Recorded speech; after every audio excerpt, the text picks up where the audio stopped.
Markas Besar Badan Intelijen Israel Mossad kembali mendapatkan teror serius hingga menimbulkan korban jiwa. Insiden maut itu terjadi di halte bus dekat Tel Aviv yang berada di pangkalan militer Glilot, lingkungan markas Mossad pada Minggu 27 Oktober pagi. Adapun insiden maut itu terjadi selang 1 hari pasca Israel menyerang Iran pada Sabtu 26 Oktober lalu.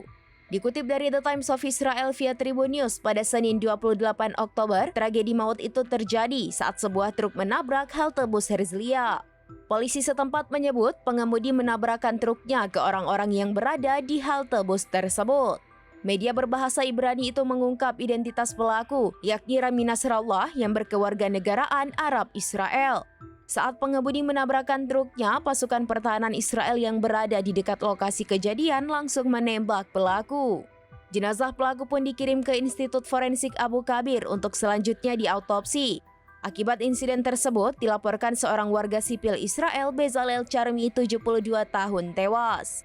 Selain itu, 32 korban lainnya dilaporkan kritis dalam insiden dugaan serangan teror penabrakan truk pada Minggu pagi.